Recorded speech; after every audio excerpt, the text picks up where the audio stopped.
오늘 우리가 함께 나눌 말씀 욥기 31장 16절부터 31절까지의 말씀입니다. 욥기 30장 16절부터 마지막 절까지. 우리 한 절씩 교독하겠습니다. 이제는 내 생명이 내 속에서 녹으니 환난 날이 나를 사로잡음이라.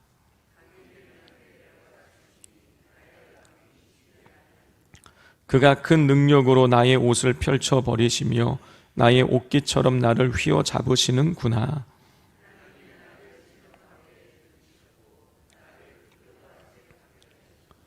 내가 주께 부르짖으나 주께서 대답하지 아니하시오며 내가 섰사오나 주께서 나를 돌아보지 아니하시나이다.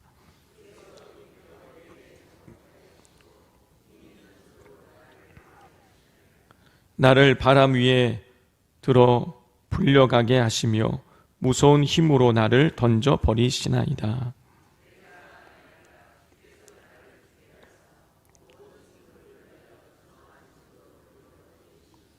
그러나 사람이 넘어질 때에 어찌 손을 펴지 아니하며 재앙을 당할 때에 어찌 도움을 부르짖지 아니하리이까.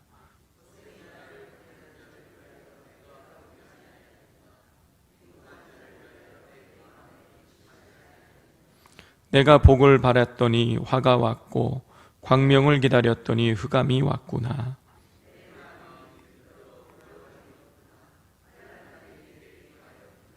나는 햇볕에 쬐지 않고도 검어진 피부를 가지고 걸으며 회중 가운데 서서 도움을 부르짖고 있느니라.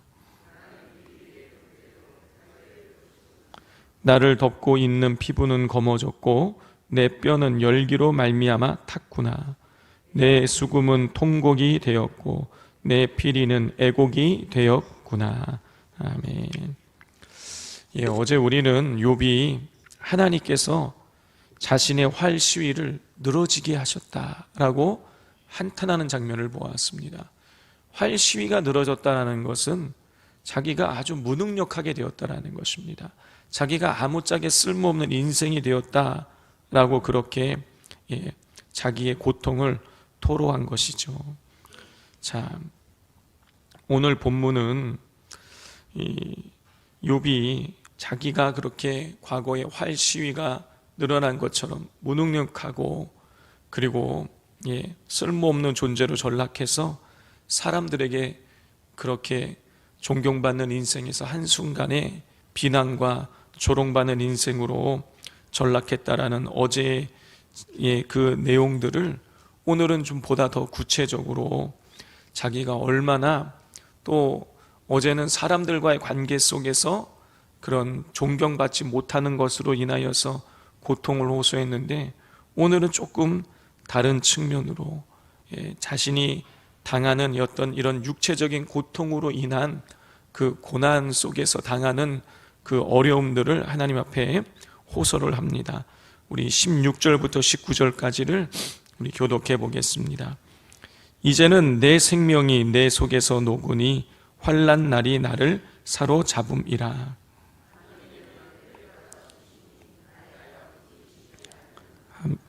그가 큰 능력으로 나의 옷을 떨쳐 버리시며 나의 옷깃처럼 나를 휘어 잡으시는구나. 하나님이 나를 진흙 가운데 던지셨고 나를 티끌과 재 같게 하셨구나. 욥은 말합니다. 내 생명이 내 속에서 녹았다. 환난 날이 나를 사로잡았다. 생명이 녹았다는 얘기는 무슨 뜻인 것입니까?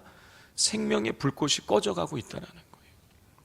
또 17절에서는 밤이 되면 내 뼈가 쑤시는데 아픔이 쉬지 않는다는 거예요.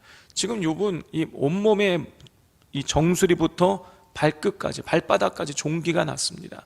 기와장으로 자기의 몸을 긁지 아니하면 견딜 수 없는 상황이 되었어요. 이 통증이 있다가도 잠시 쉬면 사람이 살 것 같죠. 근데 이 통증이 쉬지 않는다라는 거예요. 그래서 욥은 말합니다. 19절에 하나님이 나를 진흙 가운데 던지셨고 나를 티끌과 재갑게 하셨구나. 우리가 앞부분의 그 욥의 고백들을 읽어보면 욥이 이런 고백을 합니다. 구더기가 나를 뒤덮었다. 진흙이 나의 옷처럼 되었다. 이 욥은 모든 걸 지금 다 잃었잖아요. 모든 재산을 다 잃었잖아요. 그는 이 막 너무 가려워서 긁으면서 이 온 몸이 구더기로 덮이고 흙으로 덮이고, 이 육체적인 이 고통이 이루 말할 수가 없어서 하나님 앞에 부르짖는 것이죠. 자, 이렇게 자기를 고난 가운데 던지셨다고 욥은 탄식합니다. 자, 이어서 욥은 고통 중에 부르짖는 자신을 돌아보지 않으시고 도리어 더 심하게 자신을 하나님이 공격하신다고 절규해요. 자, 20절 21절 같이 읽겠습니다. 내가 주께 부르짖으나 주께서 대답하지 아니하시오며 내가 섰사오나 주께서 나를 돌아보지 아니하시나이다. 주께서 돌이켜 내게 잔혹하게 하시고 힘 있는 손으로 나를 대적하시나이다. 예, 욥이 그렇게 온몸에 악창이 나고 괴로워서 몸부림치고 있는데, 그래서 하나님 앞에 살려달라고 고쳐달라고 얼마나 부르짖었겠습니까? 그런데 하나님이 대답하지 않으신다는 거예요. 자기를 돌아보지 아니하신다는 것입니다. 하나님이 침묵하고 계시다는 것이죠. 성도 여러분, 정말 이 욥과 같은 상황에 우리가 처할 때가 있지 않습니까? 너무너무 나는 괴로운데, 나는 힘든데, 그렇게 기도를 하는데 하나님이 저만치 떨어져 계신 것 같고, 나에 대해서 얼굴을 돌이키고 계신 것 같고, 나에 대해서 침묵하고 계시는 게 것처럼 느껴지면 여러분, 그때 마음이 어떠합니까? 무너져 내리는 것이죠. 괴로운 것이죠. 절망하게 되는 것입니다. 그런데 그럼에도 불구하고 우리 하나님이 우리의 기도 가운데에 우리의 귀를 기울여 주시고, 또 우리 주님께서 임마누엘로 이라는 그 이름으로 이 땅에 오셨음을 기억하시면서 침묵하고 계셔도 여전히 내 곁에 함께 하고 계시는 그 주님이 계심을 잊지 마시기를 바랍니다. 자, 16절에서 24절에는 육체적 고통을 돌아보지 않는 하나님을 향한 탄식과 절규가 계속 이어져요. 자, 그리고 이어서 24절에서 27절에는 욥이 자신이 선을 행하였는데 재앙이 왔다고 한탄을 합니다. 25절, 26절을 같이 읽겠습니다. 고생의 나를 보내는 자를 위하여 내가 울지 아니하였는가? 빈궁한 자를 위하여 내 마음에 근심하지 아니하였는가? 내가 복을 바랐더니 화가 왔고 광명을 기다렸더니 흑암이 왔구나. 욥은요, 이렇게 자기가 극심한 고난을 당하고, 그래서 하나님 앞에 부르짖는데 하나님이 침묵하고 계시고, 자기의 탄식에 대해서, 하나님의 그 침묵에 대해서 절규를 하고 있는데 절규를 했습니다. 그러면서 말하는 거예요. 나는 선을 행했는데 어찌하여 나한테 이런 고난이 왔냐라는 것입니다. 고생의 나를 보내는 자를 위해서 내가 같이 울었다라는 거예요. 가난한 자들을 위해서 내가 마음에 근심하며 그들을 도와줬다라는 거예요. 선을 행했다라는 것이죠. 나는 선을 행해서 나에게 복이 올 줄 알았는데 오히려 화가 왔다라고 하면서 욥은 탄식하는 것이죠. 성도 여러분, 우리가 선을 행하고 의를 행한 것만큼 내게 돌아오는 것이 없을 때가 있습니다. 내가 누군가에게 잘해줬어요. 누군가의 어려움 가운데 내가 도와줬어요. 근데 그 사람이 내가 정작 어려울 때에 나를 돌아보지 않는 것입니다. 나에 대해서 무시하는 거예요. 여러분, 그런 일이 벌어지면 정말 마음이 아프지 않습니까? 욥은 그런 정도가 아닌 거예요. 우리가 어떤 한두 사람 도와준 정도가 아니라 앞부분의 이야기들 우리가 쭉 살펴보지 않았습니까? 욥이요, 가난하고 어렵고 힘들고 그런 사람들을 너무너무 많이 도와준 거예요. 근데 정작 자기가 아프니까 그 사람들이 자기를 조롱하고 자기를 다 떠나가는 것이고 자기를 무시하는 거예요. 선을 행했는데 화가 임하고 광명을 바랬는데 흑암이 찾아왔다라고 탄식하고 있는 것이죠. 자, 이럴 때 우리는 마음이 어렵고 힘들고 좌절하게 되는데, 자, 그러나 우리가 한 가지 기억해야 될 것은 우리가 의를 행하기를 원하시는 하나님께서 우리의 의를 기억하고 계시다는 것입니다. 사람들이 알아주지 않아도 하나님이 다 기억하고 계시다는 거예요.